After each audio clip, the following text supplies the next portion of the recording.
In this video, we want to set it up so our inventory does not take up the entire panel like it does right here.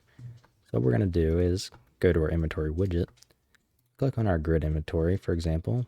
We can, as you can see, bring it in like so. We can kind of scale it around. So we want to give it an even offset. So let's do like 450 and 450 for the left and right. And from the top, let's do it 400. Let's actually shrink it more. Let's do a 600 and 600. So that way it's kind of offset in the middle. And then from the top, we're going to do 350 to bring it up a little bit. Now, obviously, we're going to do the same thing for our grid. So that way it lines up. So we do 600, 350, 600. So 600, 350, 600. I'll save and head back over here. And as you can see, it's filling the whole screen. So we can add more stuff in it if we need to. So we could, for example, add a canvas panel in here and add multiple items, but just our widget itself is going to be right there. So let's go ahead and look at it. Press I. It's going to be right there like so. So we can actually shrink that up a good bit more on top of that. So let's go ahead and just do for the offset on the left, let's do 750 and 750. Same thing for the image.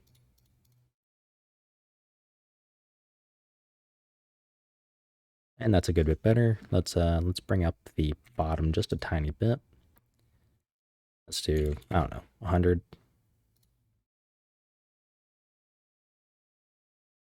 And I'd say we are pretty much good to go. So there's have it. It's right there in the middle. So now, let's see. What we can do here is we can make it, let me go back.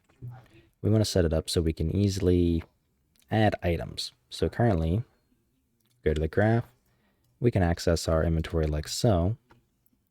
But the problem being, if I go to it, we're just simply setting it to the inventory. We're not really getting the inventory to add items to. So we want to get the widget itself. So what we're going to do is we can add a new function, or we can kind of expose this widget here, which I don't actually know if it is. So let's see if we can access it. So what was it? W underscore inventory. Okay, so we can access it there. And we can call add item. So that's actually good news.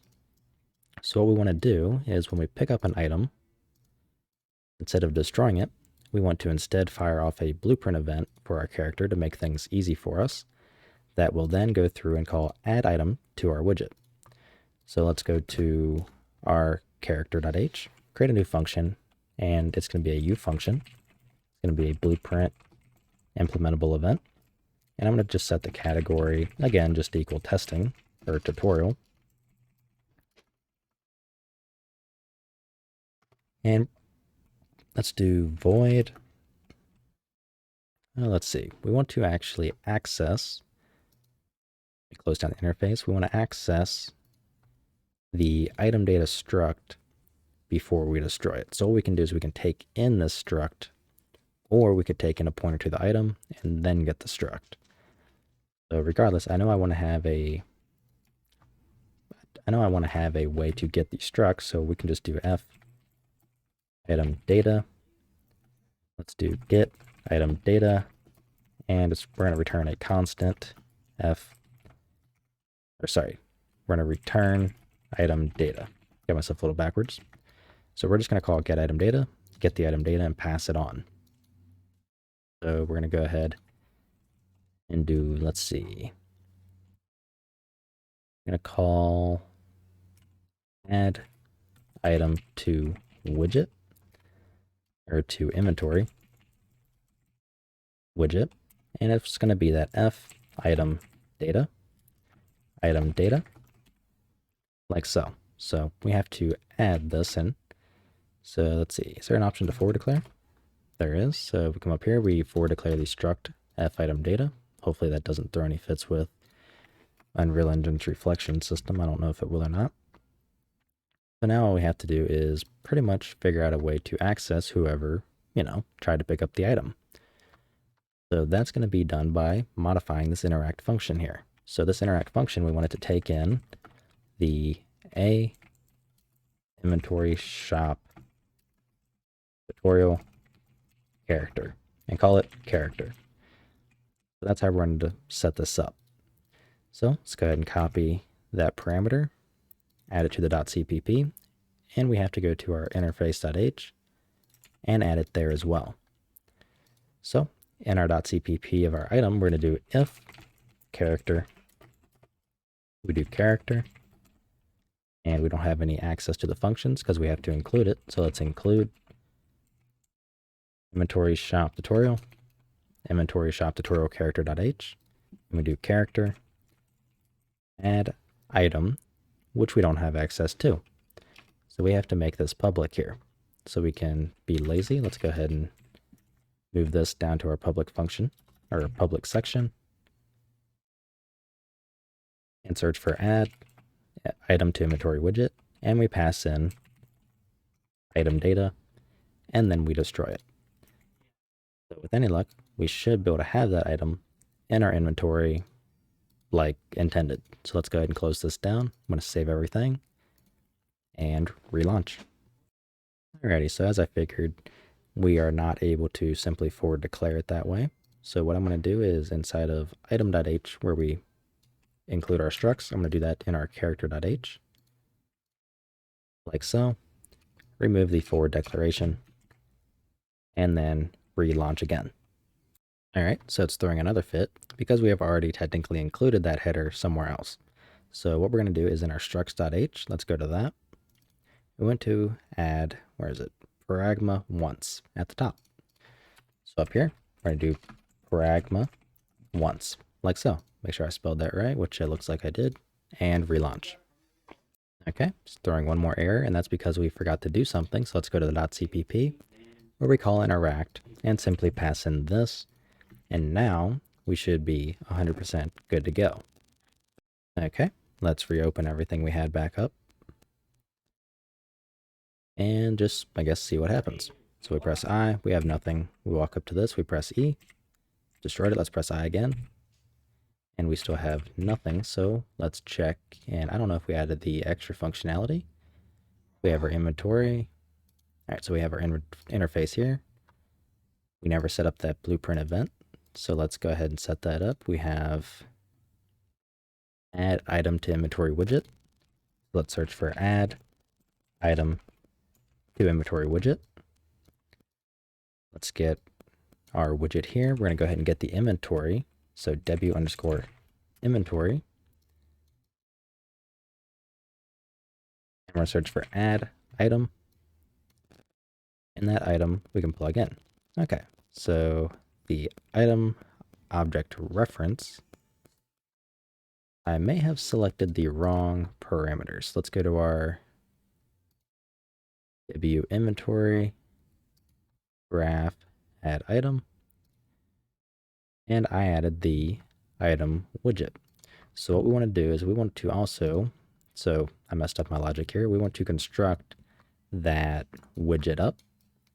So what we can do is do create widget,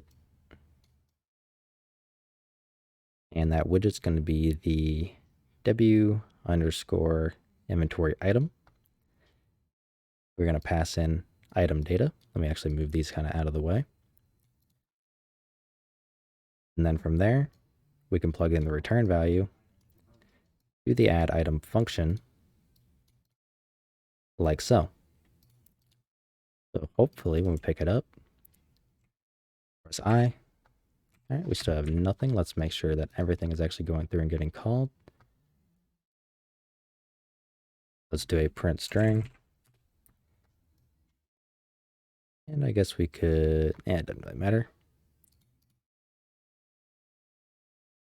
See, all right, it's printing out hello. So we are in fact calling it. Then when we add the child, it might just very well be our widget here that is kind of causing the issue. So what I want to, whoops, I keep going back and forth. What I want to do is when we call add item, let's just print out the string of the item. So is this the item? See what the name is. Make sure that's correct. Inventory item, so that's fine. Let's ensure that that is actually getting created correctly. Go to the graph, and all we're doing is setting the whatchamacallit, the image. So that should be correct. So we create the item, we pass in item data, we split that structure, we set the brush. Okay. Okay, so my guess here is what's going on is it is adding it, as we've seen by the printing, but we are not actually getting the size, so to speak. So it's too small to actually see. So what we're going to do is we're going to go to our canvas panel. Let's just right click on it. This is in our inventory item, wrap with. Let's add a size box. So for the time being, let's just do a width and height override. Let's go to desired. Let's bump this up to, let's do, oh, I don't know. Let's do 80 and 80. Compile, save, and try it again. So we press I, there's nothing. We press E, then we press I, and there we go. So the issue was the item was just too small to be seen. So we know that that's, good to go there. And now that we have a rough idea on the size of the item, we can alter the padding. So let's just drop down. Let's actually cut this in half. So we'll do 2, 10, 2, 10. Yeah, that's not really much. Actually, if we add 0 for the padding on the 0 on the left and the right, you should be set to fill. Why are you not filling? Great. We'll just set it to be justified to the middle. So we'll set padding to 0. We can leave it kind of like so. So let's just see if we roughly like that size. I think that'll be okay. Let's, on top of that, go ahead and find, am I being blind? Where's the item data? Or maybe I need to go to the blueprint for that. Yeah, I do. All right, so item data, let's change it to something that's completely filling it, like this image here, so we know the entire size of the image. And try it again. Press I. Okay, so the image itself is a bit on the small side, so we need to figure out how to increase that. Ultimately, we don't really need the canvas panel. So what we can do is I'm going to copy this button and the item, delete it, get rid of the canvas panel, and paste them inside the size box. And make sure everything's still good to go, which it has an issue with. So we need to set the target, which is going to be our image, like so. Now we're good. So we need to make the item fill.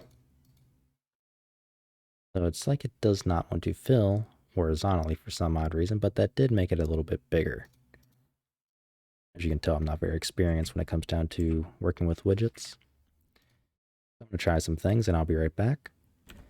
Alright, well, I'm having some issues obviously, so what I'm going to do instead for the time being is I'm going to bump the size box up a little bit. So let's do, we'll do 100 by 100. Make it a little bit easier to see. We're going to set the image to fill on both sides, and we're just going to add padding to the top and the bottom. But currently we are stretching from, let's see, this is 1, 2, 3, 4, 5, 6, 7, 8, 9, 10, 11, 12, 13, 14, 15. So we want to do the same thing vertically as well. So let's just bump, actually we can do the offsets, this will be easier. So 1, 2, 3, 4, 5. So we want to go 5 from the top. So let's try, see what 10 does. So we want to do 1, 2, 3, 4, 5. 15, 3, 5. That's pretty good. So we're going to do 15 from the top and 15 from the bottom. Compile, save, and give it a shot. Press E, press I, and there we go.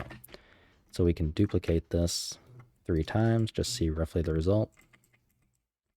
Press I, and we have them both in the exact same place.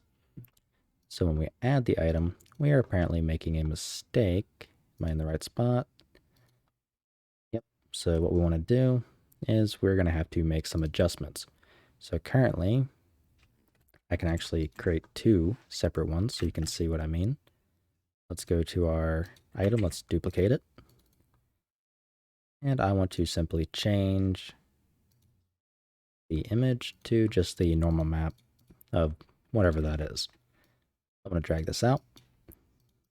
I'll pick the normal one first, which has the green, then this one, and press I. As you can see, it is overlaid on top of one another. So we want to set this up so it mixes and fills the grid, well, as a grid. So that's what we're going to do in the next video, and that'll be all for this one. So if you like what I'm doing and you want to help support me, you can find a link to my Patreon down in the description below, where I have a Team Deathmatch series just for Patrons, where you also get early access to pretty much all of my videos, such as this one. If you have any questions or anything like that, feel free to join my Discord server that's also linked down below, and I'll try to help you out. So, I'll see you in the next video.